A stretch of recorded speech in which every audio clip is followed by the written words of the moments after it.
자, 오늘 이제 5월 12일 저희가 오늘은 옐리치 선수에 대한 얘기 한번 해보도록 하겠습니다. 옐리치 선수가 오늘 이제 12일이죠. 신시내티 원정 경기 3번 지명타자로 선발 출전해서 또 사이클링 히트, hit포더 사이클을 또 기록을 했네요. 그렇습니다. 5타수 4안타, 3타점을 기록했는데 이 4안타가 2루타, 홈런, 단타, 3루타였죠. 네, 이 순서대로 기록을 하면서 통산 세 번째 사이클링 히트, 그러니까 히포더 사이클을 기록을 했는데 미러키 구단 내에서는 10번째 기록이고요.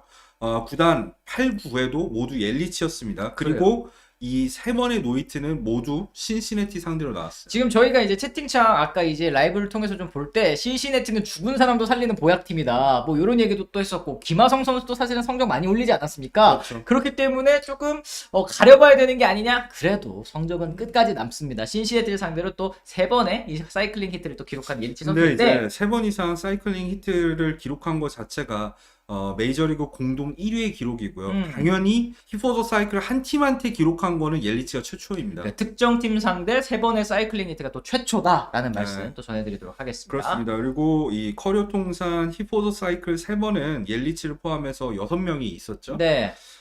반뮤젤, 베이브 헤르만, 그리고 에드리안 벨트레, 트레이 터너, 롱존 테일러까지. 롱존 테일러. 이분은 1800년대 선수입니다. 예. 그렇습니다. 어쨌든 이 옐리치 선수가 이날 활약을 바탕으로 시즌 성적도 5홈런 20타점, 타율 이하 높은 9리, OPS 0.838. 요것만 봐도 뭐 WRC 플러스도 138이니까 많이 반등했다고 할 수 있는데 최근 상승세가 뭐 어마어마합니다. 최근 15경기에서 4홈런 12타점, 타율도 3할 2푼 1리, OPS 1.058이니까 과거 이제 MVP 시절의 그 타격 스플래시 라인이 최근엔 좀 그렇죠. 나오고 있네요. 옐리치가 2018년, 19년에 얼마나 대단한 선수였습니까? 네. 18년에는 내셔널리그 MVP를 차지했고요. 19년에도 사실 타격 성적만 놓고 보면 벨린저보다 더 좋았어요. 18년에는 타율 3할 2푼 6리에다가 36홈런 22도루, OPS는 1위였고 19년에 더 했었죠. 44홈런에 30도루. 사실 50, 38 뻔했었잖아. 그렇죠. 부상으로 시즌이 아웃되면서 그 대기록 작성에는 실패했지만 2년 연속 MVP급 활약을 펼쳤던 옐리치가 지난 2년 동안에는 정말 부진했었어요. 맞습니다. 2019년에 사실 시즌을 완주하지 못했습니다. 9월 초에 이제 130경기에 나온 그 경기에서 파울 타구가 오른 무릎을 맞고 이제 슬개골 골절, 무릎이 이제 골절이 되면서 시즌 아웃이 됐었거든요. 말씀하신 것처럼 이제 팀 입장에서도 이 와일드카드 경기에 이 옐리치 대신 나온 그리샴 선수가 결정적인 실책을 하면서 탈락을 했고 그러니까 나비 효과가 흐른 그렇죠. 거예요. 그리샴은 그리고 트레이드가 됐죠. 맞습니다. 샌디에고로. 네. 그런 일이 있었는데 어쨌든 2020 시즌을 앞두고 옐리치가 9년 동안 2억 1,500만 달러의 계약을 맺지 않았습니까? 맞죠. 당시에는 해자 계약이란 말이 많았었어요. 2018년, 19년에 워낙 잘했으니까. 하지만 지난 2년 동안에는 정말 끔찍한 성적을 기록을 했습니다. 맞습니다. 크고 작은 부상도 있었고 또 이제 무릎 부상 후유증인지 뭔지 2할 3푼 4리에 OPS 0.75이었으니까 이 MVP 시절에 비하면은 OPS가 뭐 0.2 정도 떨어진 정말 크게 부진했었던 옐리치 선수였는데요. 그렇죠. 특히 그 2년 동안 부진했을 때는 출루율을 항상 3할 중반대 정도는 찝어줬어요. 문제는 장타력이 완전히 실종을 하면서 타구지표가 너무 안 좋았다는 거였죠.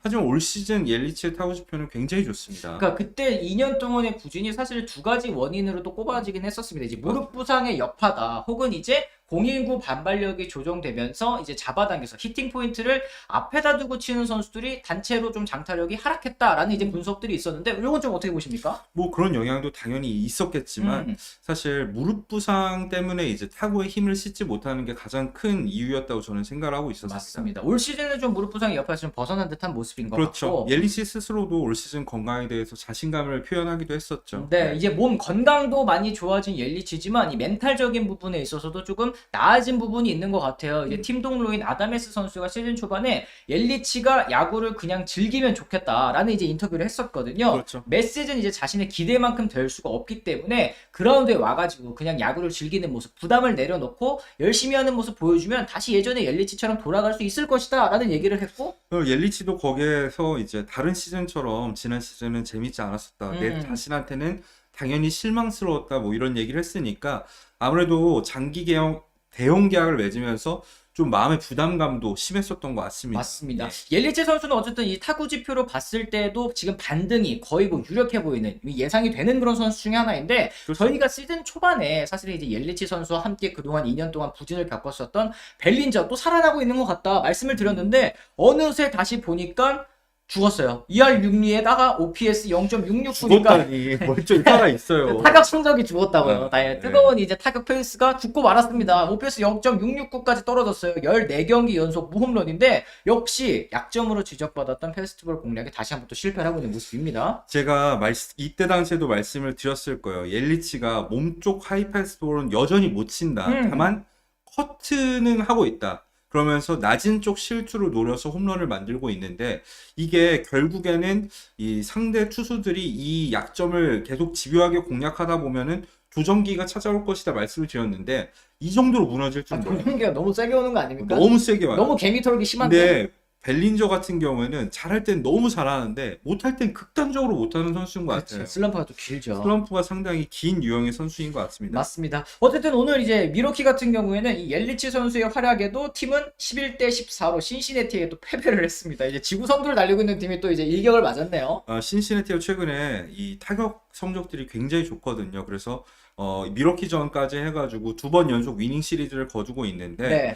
오늘 미러키의 페인이라면 역시 뭐 선발 투수 무너진 것도 무너진 건데 8회 대량 실점을 하면서 추격을 할 흐름을 완전히 끊어버렸죠. 그래서 9회 막 옐리치도 3루타 치고 난리 났는데 그럼 뭐예요? 이미 점수차가 벌어졌는데. 맞습니다. 그게 결국에는 페인이었던 것 같습니다. 네, 옐리치 선수도 경기 끝나고 이제 소감을 묻는 자리에서 이제 이겼으면 더 좋았을 텐데 야 이렇게 치고도 치네 기묘한 일이 벌어진 느낌이다. 그래도 이제 사이클링한테 멋진 일이고 가능한 이 순간을 또 즐기고 싶다라는 또 얘기를 했습니다. 토론토 랩프로 같은 경우에는 히포도 사이클은 일생에 한 번 일어날 법한 일인데 옐리치는 빅리그에서만 3번 경험했으니까 정말 놀라운 일이다 이런 말을 남기기도 했고요. 맞습니다. 지금 이제 옐리치 선수의 뭐 시즌 몇 호 부활인가요? 이런 얘기들이 채팅창에 좀 많이 있는데 현우 기자님 생각하기에는 이거 진짜 부활인 것처럼 보여요? 어때요? 그렇죠. 타구 지표가 너무 좋아요. 지난 2년 동안에는 잠시 반등했던 시기를 제외하면 타구에 전혀 힘을 실지 못했었지만 옐리치가 이번 반등 기간, 그러니까 15경기 구간 동안에는 타구 성적이 너무 좋기 때문에 네.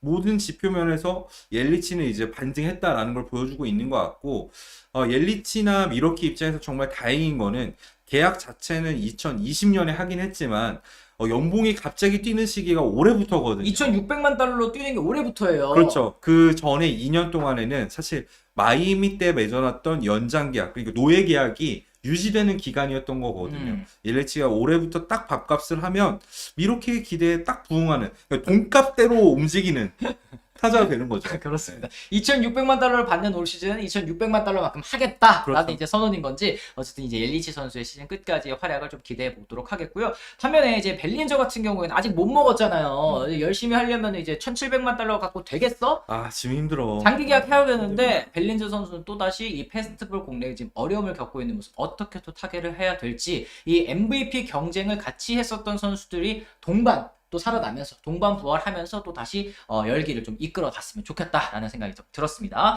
자, 이렇게 해서 저희가 오늘 방송을 좀 여기서 마무리 지어보도록 하겠고요. 저희는 내일 또 다른 얘기로 다시 돌아오도록 하겠습니다. 지금까지 시청해주신 분들 모두 감사합니다. 고맙습니다.